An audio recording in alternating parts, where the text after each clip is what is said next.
Welcome to AI for Good, the leading, action-oriented, global and inclusive United Nations platform on AI. Organized by the International Telecommunication Union, the United Nations Agency for Digital Technologies, in partnership with 40+ UN sister organizations and co-convened with Switzerland. The goal of AI for Good is to identify innovative applications, build skills and standards, and advance partnerships to solve global challenges.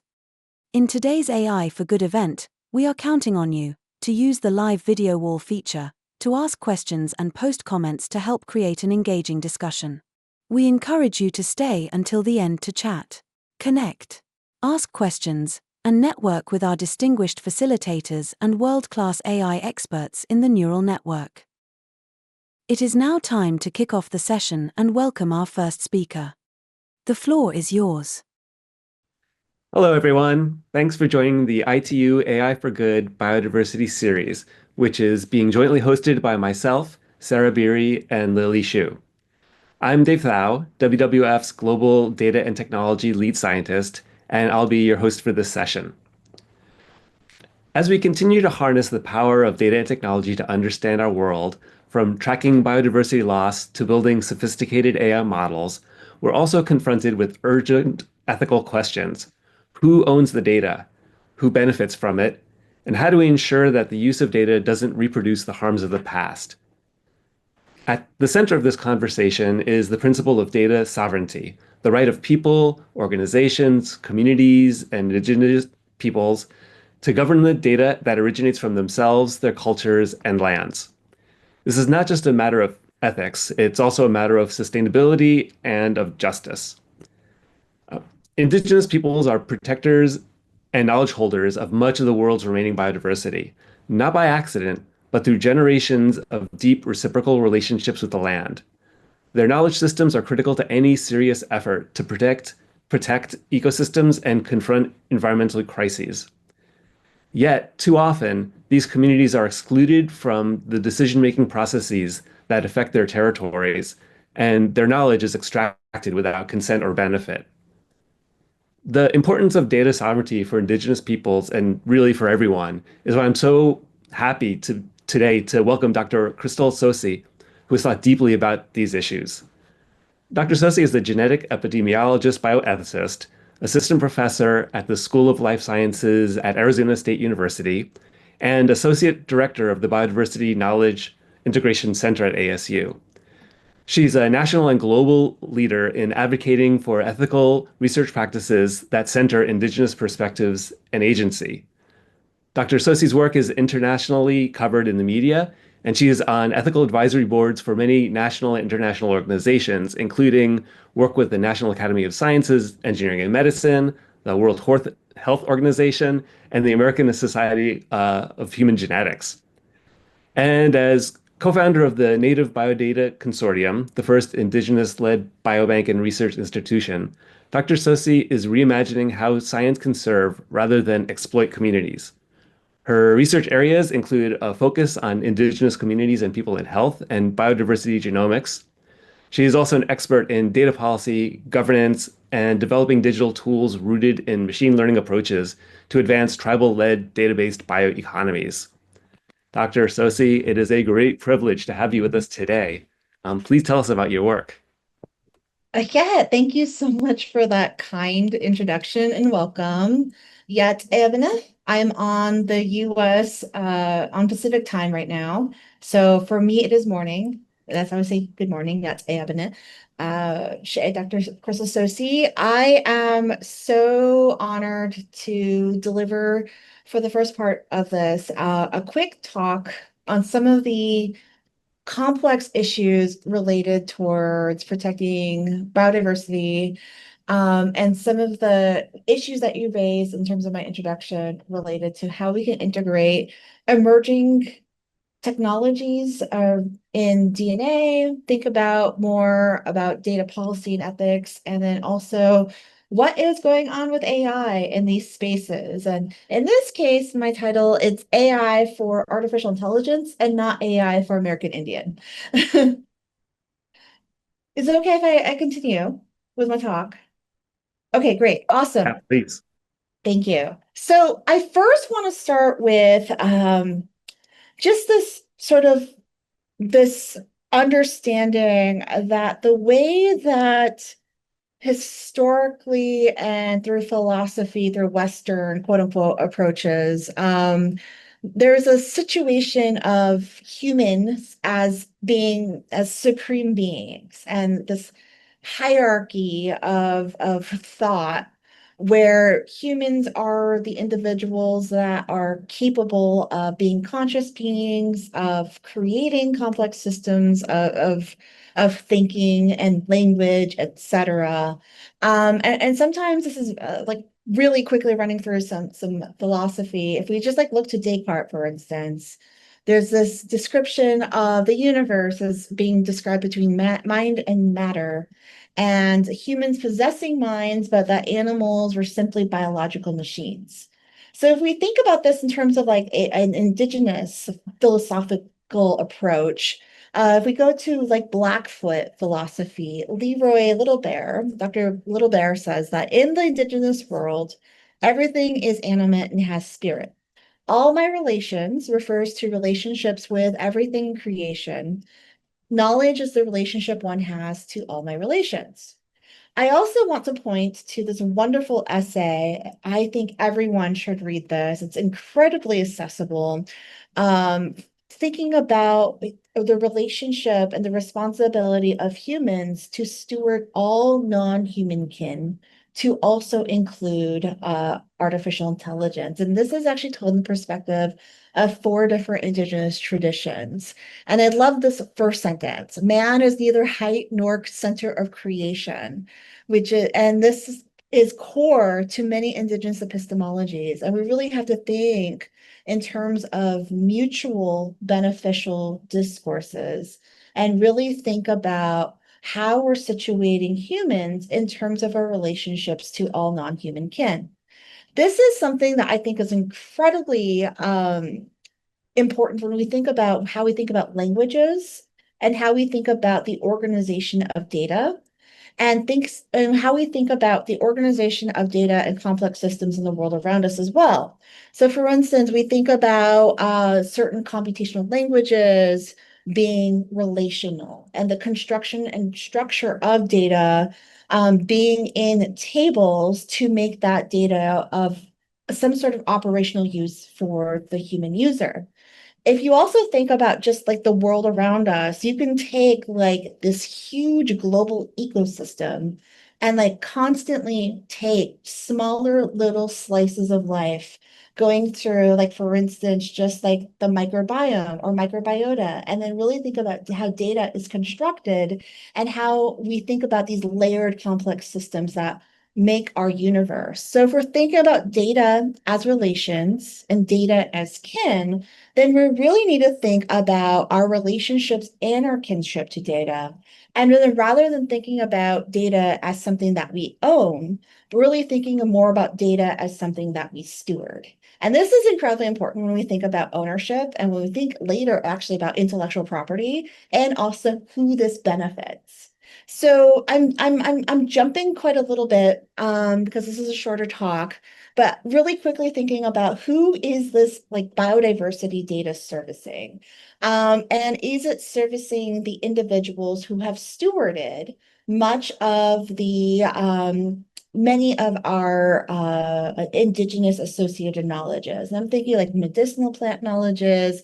I'm thinking about some of our kin species that in are have like therapeutic potential for the world around us. And I'm thinking now about this urge for documenting Indigenous steward biodiversity, first for Indigenous people survivance, and then also thinking about just in terms of response to climate change and other types of other global changes.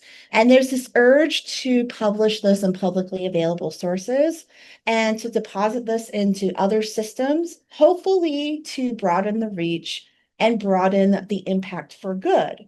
But also, this same mechanism of public publishing also increases the chance for mining and co-optation by other entities So broadening the reach is also tied with this risk for broader exploitation.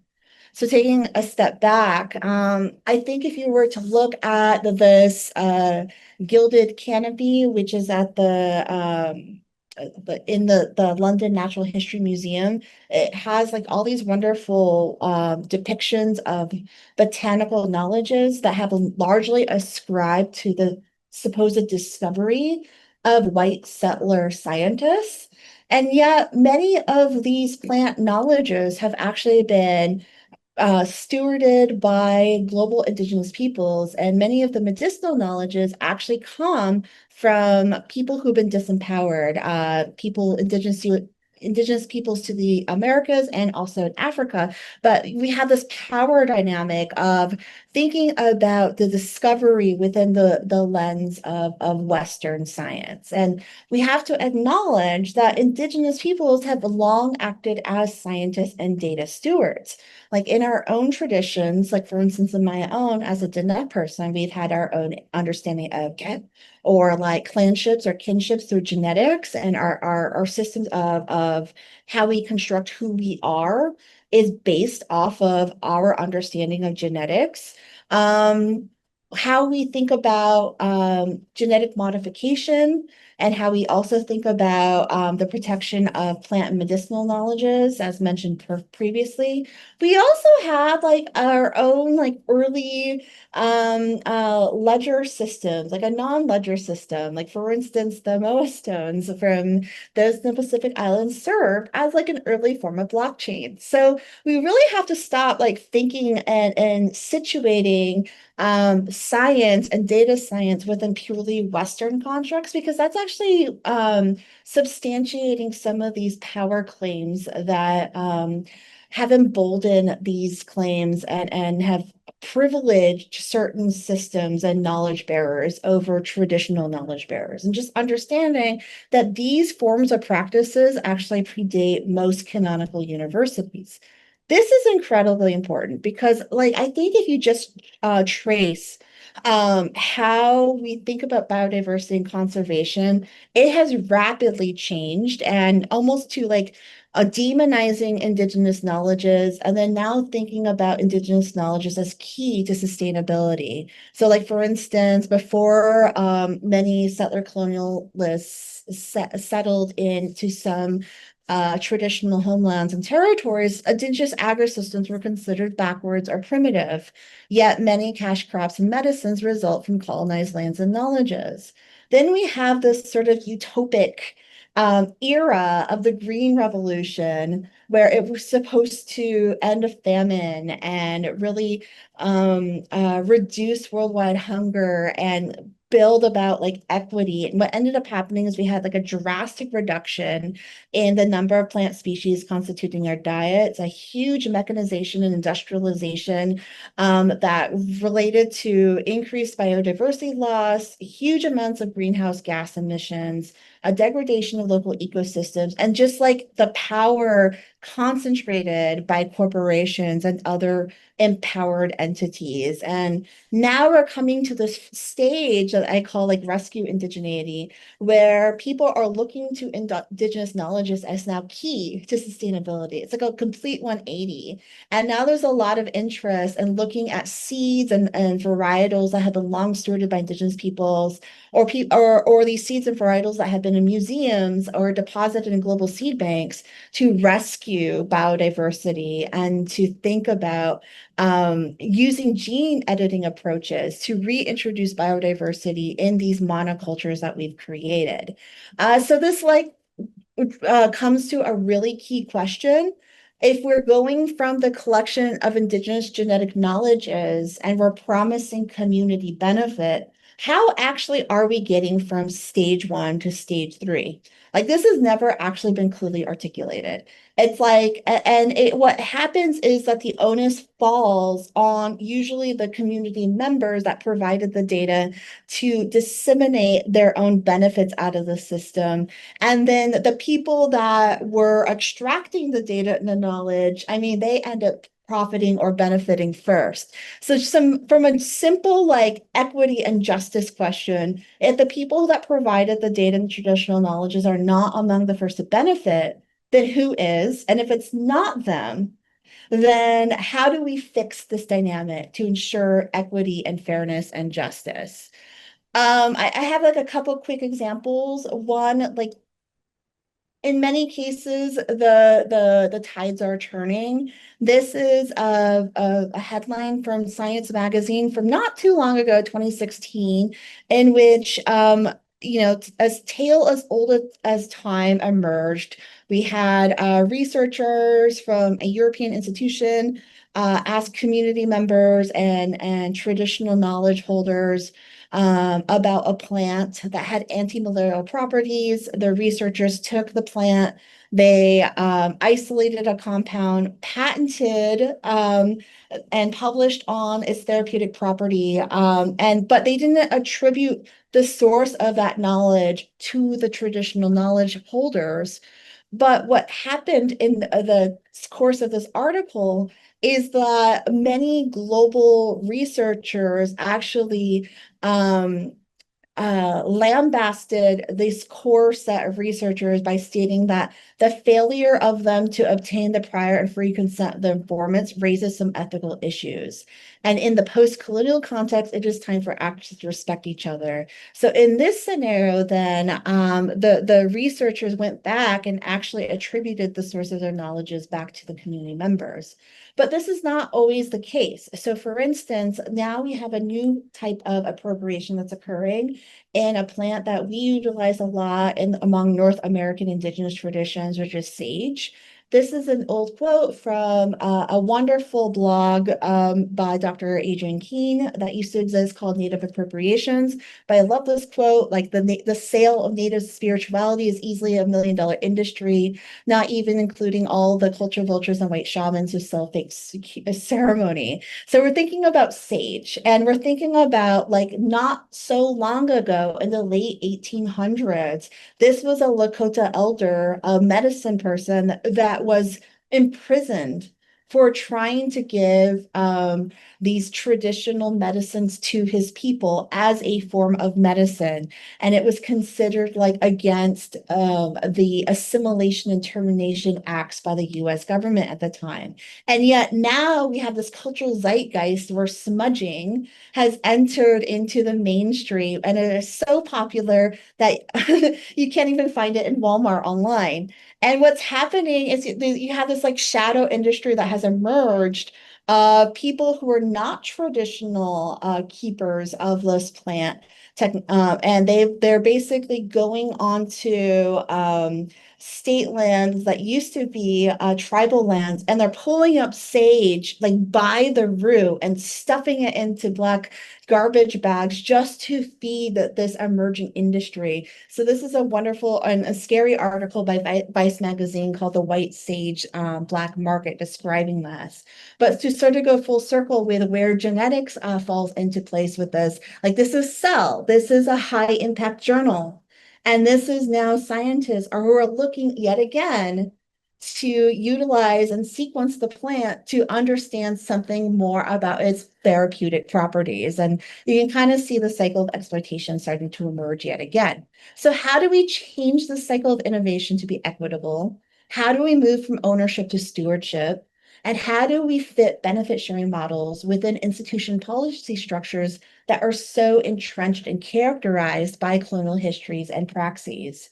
So going back to like biodiversity, the Nagoya Protocol, which is a legal framework under the CBD, formalizes actually the language for equitable and fair sharing of benefits arising from indigenous genetically associated knowledges.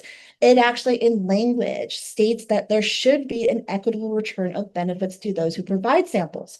The language is there, though. However, the blueprint on how to actually like go forth with these activities is not. And actually, as you can see in the background, many countries have signed on, but in gray are global superpowers like the US, who have not signed on to the Nagoya Protocol. So the global superpowers that are, you could say, are disproportionately benefiting from access scientifically to biodiversity knowledge and data are not also feels like they are upholding the language of the Nagoya Protocol. So this is actually I love this couple next slides because it really unpacks what is it that we're saying when we're talking about benefit sharing. And benefit sharing is actually a technical term used in the context of access and use of non-human genetic resources. It's a term that it describes the exchange between those who grant access to a particular resource and those who provide compensation or rewards for its use. And it was one that emerged out of one of these CBD Earth Summits in Brazil in 1992 that really started to lay the framework for the language of Nagoya. So if we just like unpack this a little bit more, there are two parts that are important. There are two requisite components to really have equitable benefit sharing. One is describing this exchange between those who grant access. So if this is to mean Indigenous peoples, then granting access assumes or presumes that permission was asked before biological materials were taken. How often has this happened in the history of biocollections and in the history of Western science? Not often, unfortunately. And then the second part, that there was actually compensation or rewards for that exchange. And if this is to mean researchers, this assumes one, that an agreement of what defines or constitutes benefit was understood before the biological materials were taken, and also that the actual benefits were received. And oftentimes neither of these cases occur. And like failing both of these, we really should call this exchange what it is, which is biopiracy. And it's like really indicative and characteristic of the biocolonial practices of the science that we are engaging currently. So in terms of like who historically and traditionally benefits from benefit sharing, the tradition has been that the benefits have been one-sided. And this is where I referred to earlier how this plays into intellectual property. This is a screen grab from Despicable Me. It's that scene where the main character Gru is walking down the Lehman Brothers bank asking for a loan for his newest array. And so this slide is just read from left to right, with Indigenous peoples unfortunately being the squished entity.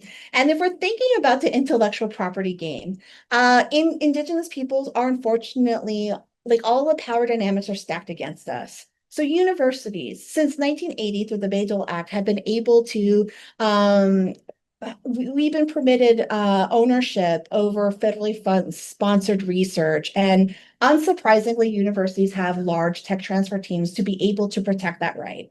Corporations also have large legal teams, but corporations like operate within the space of industry research, which is not regulated in the same space as federally sponsored research. So like, and also like corporations can unilaterally benefit from access to publicly available sources, but then that also can shield access to their own data under corporate veil of privacy. That is a corporate right, like afforded to them as that entity type. Indigenous peoples, first of all, many Indigenous communities live in spaces and countries and geographies that are not even recognized by that colonial government. The concept of ownership is incongruent with many of our traditional notions of Indigenous stewardship. If this is a plant wisdom that has been practiced since, according to us, since time immemorial, then that concept of novelty is often used against us if we even wanted to claim intellectual property on to protect like a stewarded plant, and also requires legal capacity. I very rarely advocate for more lawyers, but in this case, we actually do need more lawyers that understand the nexus of tribal and federal law, and then also understand the biology and also understand intellectual property law. And normally these are separate knowledge domains, but we need more people that have all three of these knowledge types in like more people. So thank you so much for the wonderful definition about Indigenous genomic data sovereignty. It is the right of Indigenous nations and peoples to exercise authority, agency, and autonomy to protect their interests related to genomic data. I also do want to caution and state that this right is intrinsic. It is not up to colonial governments to define this for us. This comes from within the community. And this is especially important, especially in those geographies where the right of peoples to live are not even recognized. So in terms of how do we move forward and how do we shift this space so it actually is recognizing the right of Indigenous peoples that exercise sovereignty over our genetically associated knowledges. There's now a number of papers. I'm so happy to be a part of a few of them, but this is one that came out fairly recently about Indigenous peoples and local communities as partners, and especially in terms of the rise of sequencing, dovetailed onto the space of eukaryotic biodiversity. And this is just one of the landing figures, really outlining that we need to have involvement of Indigenous peoples and local communities throughout the entire data life cycle. And that at each of these phases, from access, utilization, benefit sharing, sample processing and collection, storage, dissemination, all the way through completion, that there needs to be proactive engagement through a transparent and accessible dialogue, co-planning, and mutual understandings and compliance under tribal laws, and the creation of policies that operate within tribal laws. And then also thinking about building research capacity and training for those individuals. This is something that's incredibly important because we're talking about, for instance, now these emerging claims of largely non-Indigenous researchers stating, oh, well, we're already operating ethically, or, oh, we are already doing the engagement. And we have to think very carefully about those claims. There's a term called greenwashing that has emerged in which is a practice by which corporations just like slap on an eco-friendly label onto their products without actually changing anything about the production line. Ethics washing is similar, where you're adopting ethical sounding language, but you're not changing anything to the your baseline practices. And then similarly, there's engagement washing, where people state that they engage with communities or community partners, but they do this to satisfy their reputational aims of maintaining status quo. And if they're not actually doing engagement with the intent of actually including Indigenous peoples as partners in all stages of research, it becomes perfunctory and tokenized and very, very limited. It's not really changing the dynamics of this space. And this is incredibly important because when we think about the data lifecycle and how data is generated or data are generated, many times people only do engagement, if at all, in the first stages of the data lifecycle for the consent and collection. But really, if we think about data, it persists for longer period of times in the storage and the use and reuse cycles. And we really need to think about engagement throughout the entire life cycle if we want to be considering like really adhering to the intent of benefit sharing and community engagement. So in this case, I'm really happy that I am a co-founder of wonderful organizations like the Native Biodata Consortium, which is the US's first Indigenous-led biological data repository, or biobank, if you will, and a research nonprofit, a 501c3 nonprofit that is situated on the geographic bounds of a tribal nation and operates within tribal law and policy. And the great thing is when you start introducing high throughput sequencing to a rural tribal nation for the first time, you get to start also building an entire data infrastructure. And you can have data servers on tribal lands. And once you start being able to structure your data according to like the acknowledgement of the inclusion of community partners at all stages, you can actually start thinking about using blockchaining and federated approaches and metadata labels to do the governance of data better than previous systems of the past.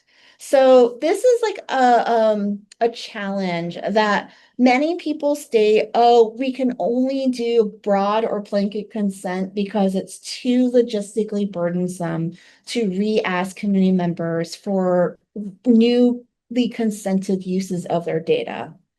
And I want to say that when you put Indigenous peoples as the authority nodes for describing like who gets access to the data, you are able to utilize other techniques rooted in machine learning processes to really help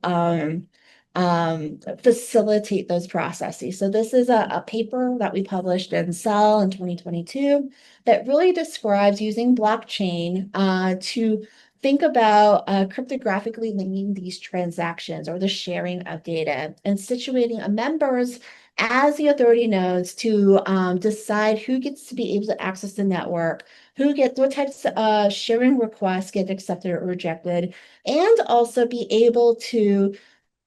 like be able to carefully control what happens to downstream sharing to control like non-consented data sharing of secondary data.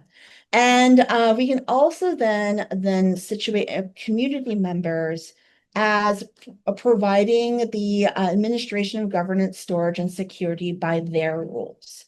When we're thinking about federated systems, when we're thinking about like non-centralized approaches and approaches where we want to call on and train algorithmic models on indigenous genomic community held data on different nodes, we can start using these other approaches to be able to restrict data access to external researchers to either different data sets or even thinking about encryption on different parts of the genome. And then when we're thinking about like data and metadata that's already been housed in other collections that are not Indigenous owned or Indigenous stewarded, and if we think about the tagging of that data with the metadata labels, with labels such as traditional knowledge and biocultural labels, so you can actually start stating like what are the cultural authority and governance preferences of the community that provided that sample or data, and what are the protocols by which somebody is permitted access or use for sharing. And you can do this on all different types of data. You can do this on songs, you could do it on histories, you could do it on like artifacts, but you can also do it on indigenous genetically associated knowledges as well. So when we're talking about like this foundational bedrock, it actually comes from training Indigenous peoples. This is a benefit that long lasts, like the short-term benefits to community members. This is one that really thinks about the building of our data futures by training the next generation of Indigenous data leaders to take on all of these different roles across all different data types. I'm really fortunate that this week, this is the first week of June, and every June we do a summer workshop that we're doing our next iteration of Indigidata, which is really bringing these types of approaches, data approaches to tribal lands. And by having it on tribal lands, we're also able to contribute the costs and also shift the research questions to things that Indigenous peoples are interested in and really think about building data capacity in different spaces. So for instance, when we were with the Lummi Nation, Pacific Northwest, a couple of years ago, the question was, how do we use eDNA and meta barcoding to be able to determine the encroachment of species on culturally relevant fish, and thinking about rights and reclamations in terms of fish, land conservation, waterways, etc. When we're thinking about, like, for instance, not too long ago, we also held an engagement on the lands of the Salt River People Maricopa Indian community. Think about building tech solutions for low resource workflows, being able to collect DNA in the field, be able to sequence it. And we're now working on a solution to be able to do storage in in temperatures that are closer to room temperature. So not requiring ice to be able to transport this or store this. So we're really thinking about scaling up Indigenous community-centered sequencing. And all of this entails or requires some sort of Indigenous owned or Indigenous steward data repository. And that's what we're building. We're building through Indigenous data sovereignties, this next generation of data leaders building policy and law and governance. But once we start building our own infrastructures, building our own biobanks, building our own digital data tools rooted in AI and machine learning, we are actually shifting to an indigenous digital sovereignty. And when we have both of these combined, we are really building an indigenous data future that is rooted in biodata economies. And that is how we really think about envisioning a data future that services Indigenous peoples. Yeah, thank you so much for listening. All Okay. right. That was terrific. Thank you so much. Um, yeah, the is exactly what I was hoping we could talk about was where sort of data, not just data sovereignty, but also sort of AI sovereignty is playing out and how it can be expanded. Um, and so where you just left off is a great place for us to pick up chatting. And thank you again. It was really that was really great. Um, Good. and so yeah, picking up um, where you just ended, the sort of infrastructure you're talking about building. Do you have a sense for its like how other around the world it will be rolled out? Like, what's the scope of interest in the work that you're doing? I guess is more my question. How global is it? Do you feel like it's fairly local to where you are? And how do you see it expanding? Yeah. So first, I think part of this answer is addressed in a small way by how my entrance into biodiversity and conservation, how that has occurred. Because my training is as a genetic epidemiology rooted in human genomics. And what has happened is that many Indigenous communities worldwide are still reticent to engage in like sequencing approaches on human DNA. But the entry point for sort of operationalizing and testing these sequencing technologies and other technologies like AI are actually on non-human related DNA. And if you think about just like Homo sapiens as just being one species compared to like the whole phylogenetic breadth and a whole like space of biodiversity on like and the number of taxons that we are in the world around us, the extent and scale of sequencing technologies is exploding in the non-human space compared to the human space. And that's where we test, for me, like thinking about these larger questions of data governance, data ethics, data sovereignty, sequencing technologies, and incorporation under tribal law governance and jurisdictions. Like for me, a lot of those questions are emerging first in like the non-human biodiversity and conservation genomic spaces ahead of like the human health and clinical spaces. So that's why I have moved some of my work into like biodiversity genomics and the work that I just showed on the screen because it's rapidly moving. The threat of data exploitation and collection is the scale is a lot greater.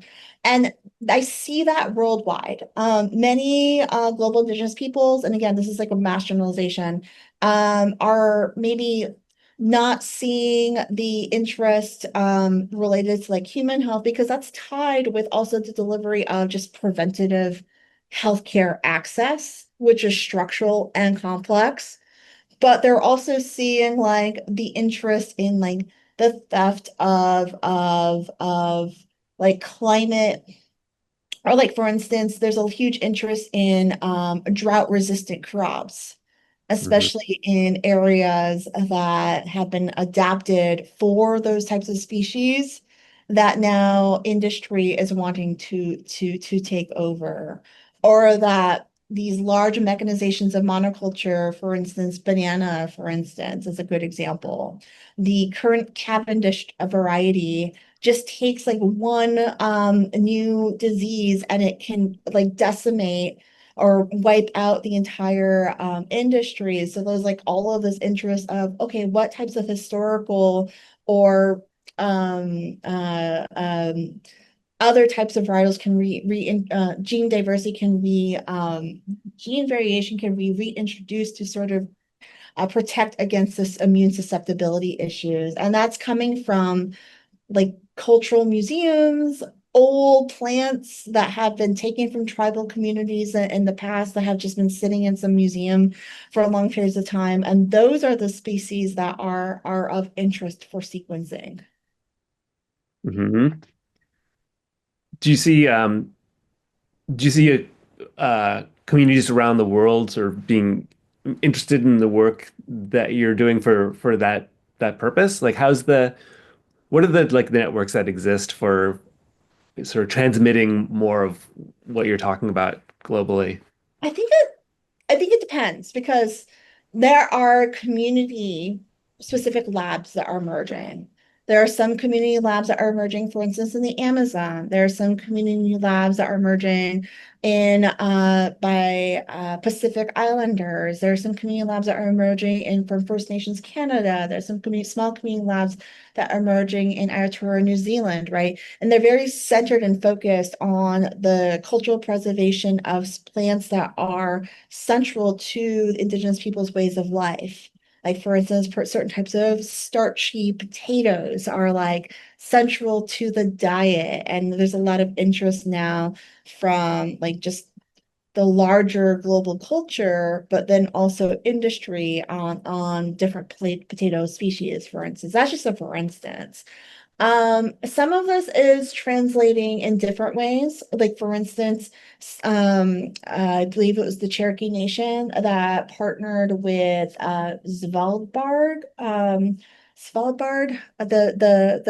a big seed repository. Oh, And then there's smaller communities in like the southeastern portion of the US that are interested in creating their own seed banks as well. So I see a lot of smaller grassroots efforts occurring at different stages, either the preservation of the actual plant or seed or varietal, or also like thinking about the incorporation and inclusion of sequencing at a small scale. But there's a lot of also technical challenges that need to be considered when scaling up these efforts. And that's what I tried to sort of allude to at the end, that we can't just think about replicating all of these processes in a large academic lab that's well funded. We have to think about making the technologies accessible in lower resourced settings. hmm. Yeah. Um, do you So it's reminding me of a project I was involved with, which is the thing called the Rainforest X Prize, where it was more about monitoring. And it was one of the tools that many of the teams used was environmental DNA for monitoring. Do you see interest in that in the context of the work you're talking about? Like Yeah, not, yeah. that was part of the work related to like with the Lummi Nation. That was a year like indigenous data fisheries where uh, it was largely like tribal natural resource management officers that were interested in attending that workshop because they wanted to understand, like, for instance, what is the level of encroachment of, in this case, green crab on salmon and other types of shellfish. Other people were interested in using, like in Arizona, what is the encroachment of a certain like tree species that has been introduced from northern Arizona that is encroaching and cutting off the root supply for plants that are more in like the Sonoran region of central and southern Arizona and further south. And then I've seen also some interest in, like, for instance, reintroducing or utilizing gene editing approaches for like a tree varietal that is impacted by a fungal species in like the northeast part of the US. So there's like a lot of interest in different spaces related to conservation of like culturally relevant species. But then there's also a lot of conversations and engagement that needs to be placed, especially if it's like a sacred um, species. So not all species are sacred, but many species do have relevance for everyday use. And that's also like another a potentially interesting and complex dynamic that gets introduced in this space. And then that's not even thinking about rare species as well. Hmm. Right. Yeah. Um, you talked about indigenous-led efforts, which I think is the only thing that really is going to make sense over the long term. Um, uh, do you and you also talked about federated models, um, which I think those go a little bit hand in hand. So how like how are the can you say more about how the sort of the federated models work in the work you're doing, and then in particular is if there's like an AI part of that, because we haven't talked. So there's been a lot of um, data sovereignty conversation, but it'd be great to talk about like AI sovereignty as well. Oh gosh. Okay. So these are still conversations are still emerging. And sovereignty over AI is actually looking is I feel like it Hmm. is being outpaced in other spaces related to data types separate from biodiversity. So another version of this talk actually starts off with languages and training of on indigenous languages for the improvement of natural language processing models. And also, is AI for language preservation going to be good, or could it also potentially be exploited? And actually, I think using language is a perfect example of that question because it's moving a lot quicker than biodiversity sequencing because there's a lot of cost and effort for deriving sequence data, right? So language, for instance, there's a great body of work coming from a gentleman by the name of Michael Running Wolf. He actually has a number of TED and TEDx talks, actually, where as somebody that came as a developer from some of these large name corporations, he understood that the pathway between like people trying to document languages that are on the brink of extinction um, and just like publishing it in textbooks or audio files and making it accessible in the library to disseminate the impact of these language resources for our people, for our preservation and our longevity of our traditions can easily get co-opted and picked up by like Google and other types of corporations that are just like pulling data to train their own language models, right? And so then there's a question of how do we ensure that we are protecting these language tools for prioritizing the communities to benefit this, right?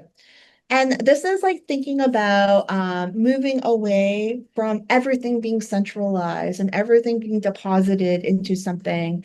And this is like where attention to like supposed data ethical governance and principles like fair, we need to think more critically. So fair, findability, accessibility, interoperability, and is it replicability? Yes, okay. It was really started by people who are entrenched in data that wanted to have like a standard for performing those operations, but it was never meant to be an ethical principle. And it got sort of twisted to this call for everything should be open, and that's not the intent. And even people that wrote the FAIR data principles will say that open everything was not the intent of this. And this is where like people who think that they know data ethics probably should stand to the side a little bit and let actual ethicists take over. Um, but so open data where everything just gets deposited. Yes, it sounds utopic of, oh, everyone should have access to the same data and technologies. And honestly, no. Because if all it's going to do is replicate the same sort of power dynamics that create inequities in the first place and actually potentially widen them. And it's almost a dystopian future for us, actually, as Indigenous peoples, because we're just seeing even more calls for our data for commercialization and exploitation.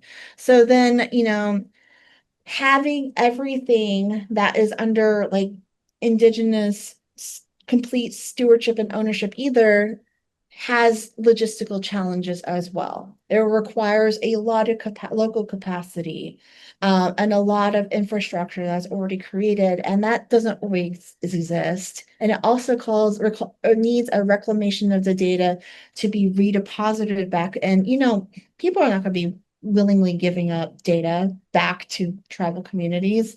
So this is where we need a whole spread of solutions that are tailored for all of these different approaches. And this is where federated approaches might be potentially useful because not everything can be held on indigenous held servers. Or even, depending on the data type or the data preferences of that community, there might be some data that is lower risk to share and other types of data that might have higher risk for sharing. So they might need to have different rules as well. So like federated approaches also can allow for this sort of heterogeneity and storage and sharing and access rules. And, it also potentially permits community consented sharing of data for training of models without necessarily giving up full access and control to that data. So anyone that's interested in learning more, we wrote an excellent paper is referenced on the slide in Nature Machine Intelligence called Federated Learning Indigenous Genomic Data Sovereignty, but there are also a number of great works that are emerging in other data types as well. Okay, great. Um, Definitely we'll check out that paper. Um, you touched on the FAIR principles, and then there are other principles that have come out kind of in reaction to those, so like the care principles, right? Like collective benefit, authority to control, responsibility, and ethics. It's care. Is that worked into are things like care or other ones worked into the infrastructure that you're building? Yeah, so the infrastructures that I am a part of, which include the Native Biodata Consortium and also it's a tribal data repository, called D4I, which is Data for Indigenous Implementations, Innovations, and Interventions for housing federally sponsored research. Utilizes care principles. So the care principles emerged kind of in response to the FAIR principles. That FAIR was really a set of data principles that privileged the language of other data users' access to the data, but it didn't really address like the question of is there community benefit for the people that are providing access to the data materials to begin with? And so, but care, even though it has an E on it for ethics, doesn't, it alone is not a data ethical principle either. And the wonderful people at the Native Nations Institute and the Global Indigenous GIDA, GIDA, who wrote this, will state that they were really thinking about this in response to FAIR. Okay, so for instance, under the CARE principles for Indigenous data governance, which is collective benefit, authority to control, responsibility, and ethics, they actually stated that existing principles within FAIR primarily focus on the characteristics of data that facilitate data sharing. And this focus on data sharing like exacerbates the existing tensions of Indigenous peoples who want to assert greater control. But the CARE principles were published a few years after FAIR in response to the CARE principles were published a few years after the FAIR principles were published to really reassert Indigenous data sovereignty And they were also written by Indigenous authors that were thinking about data types like census data, but it's not also adequate to think about the special risks related to the sharing of genomic data, which have additional heightened risk related to like re-identifiability of community members, that you don't even need sort of like access to consented primary material to get DNA, and like the level of sequencing technologies keeps improving, that you can almost increase also the invasiveness, the extent of information you're able to pull, and that you're even able to, especially within one specimen, pull several thousands or even millions of sequence information, especially if you're thinking about microbiota, right? Um, and it alone is not sufficient for an ethical framework. So a good ethical framework should have a good grounding in where's the justice principles, where's the benefits, and then also acknowledging that there are risks associated with the technologies, and then how do we mitigate those risks? And neither Fair nor Care really talk about that as like a set of praxis or like actionable plans for moving forward. And there's also something about accountability that we need to talk about too for bad actors who do bad things with data. And I think we need to have a wider conversation about what that looks like, especially in the space of academia and industry. I guess there are two different parts, two different sides of this question, but it's also they're both related to like if people were interested in helping um, develop the kinds of work you're talking about, what what could they do? And so part one of this question is let's say could talk, you could wave your magic wand and have a large technology developer build some kind of AI tools to help you further your work. What would you say to them? Like, what are the things that they could do in their technology development? Hmm. So I've had interested corporate partners ask, how can we help? And usually the first question is, what types of data are you asking for? And also, what types of data ownership rules are you by default assuming, that presuming, right? Um, and usually once we get to the data ownership question, that halts any progress in conversations, because um, even well-meaning and corporate entities, there's like this baseline assumption that by accessing it and using any part of their facilities or infrastructure or even personnel, that they're going to claim ownership over that data. And there's if there's no room for a negotiation to ensure that that data retains the right is retains like ownership to the right of the indigenous peoples, then that's just a non-starter. So Hmm. where does this move forward? Like in terms of like where's the potential change here? It's actually changing first the default rules of ownership and data sharing, which is not the solution that many people want to hear, because they want to hear, okay, how do I like incorporate AI onto this use case scenario?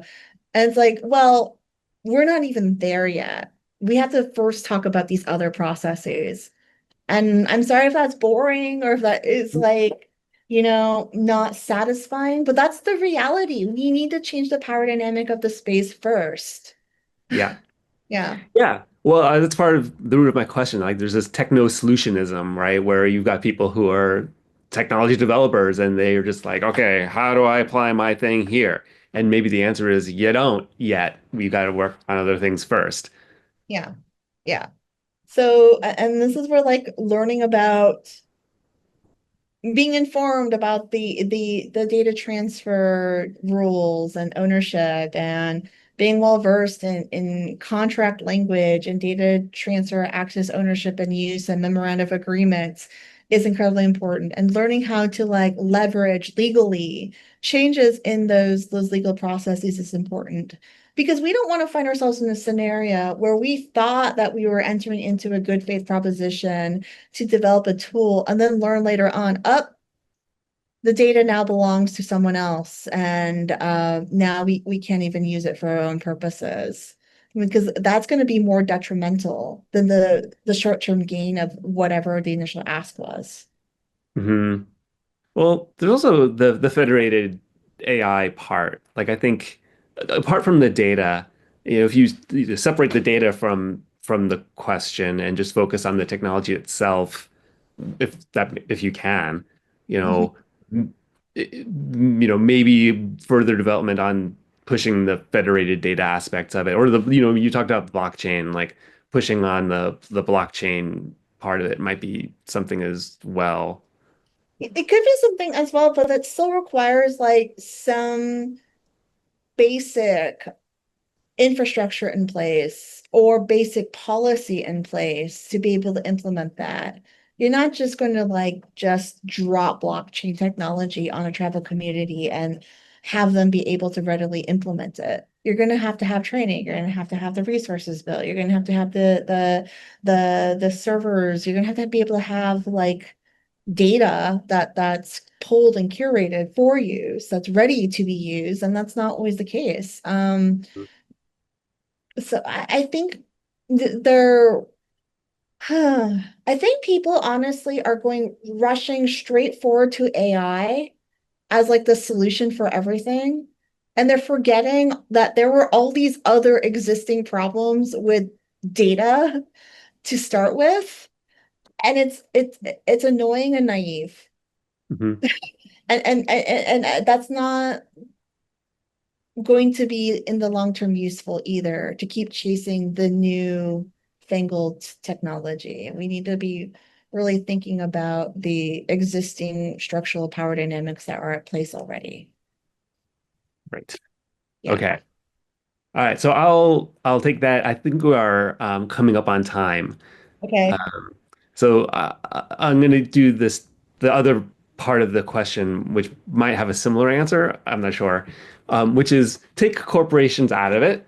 Just talk Okay. about an individual like me, and I work for a conservation organization. So I'm not, some of the issues around corporations might also apply to me as part of a large conservation organization. But let's say I'm not even part of a large conservation organization. I'm a technologically informed person, and let's say I wanted to volunteer or join an organization to help with what you're developing, especially within the Native Biodata Consortium. What would be a good way to get involved? Like, so, lots of people are going to be listening to this webinar. Some of them are going to say, hey, I would like to help. I can do it not as part of a corporation. I can just do it on behalf of myself. Um, what do you think they could do? The act of allyship, it can be a lot of small but really pivotal acts. It could be being the non-Indigenous person in the room, even just by stating, hey, as a non-Indigenous person, I think that what we're doing right now is not ethical or not right, not moral, or could even be improved upon in terms of actually increasing conversation and engagement with local partners. And the reason why it's important to have non-Indigenous allies is one, the number of non-Indigenous peoples will outnumber Indigenous peoples doing the work. But then also sometimes like even I as like an Indigenous scientist, the fact that I'm Indigenous and a woman, a person of color, my voice just gets silenced. So sometimes like the very concern or critique that I have just gets elevated or amplified just by a non-Indigenous person stating it or having a recognition from a non-Indigenous person to their other non-Indigenous peers is that we need to do better is important. Mhm. So those are small but important acts because that involves speaking up. Um, and that also involves being informed about these larger issues in the space and being more critical about the norms of the environments in which we operate. Just because something is the status quo or something, just because something it has been the way that has always been done, doesn't mean that it cannot be changed for the better. And this is where social change is important in terms of the embedded practices for the technologies that we're trying to advance. And you cannot have one without the other to do it equitably. You have to think about justice and you have to think about social justice at the same time as advancing technologies, or else what's the point? Mhm. Okay, great. Thanks. All right. Well, thank you so much. Thanks for joining me, taking part of the series and your presentation, your answers to the questions. I really appreciate it. It's so important to be having these conversations, and I'm really happy that you shared your time with us. It was wonderful. Thank you. Thank you. Thank you for participating in today's AI for Good session. We hope you've learnt something new, innovative, and engaging in today's event. We now encourage you to continue the conversation on the live video wall in the neural network. Here you can ask questions, like and comment, share links, complete the poll, connect with interesting profiles, or speak one-on-one using the chat and video function. We invite you to explore the lobby, try the smart matching quiz, visit the virtual exhibits, poster boards, the e-shop, and build your personalized AI for Good program. Let's shape the future of AI for good.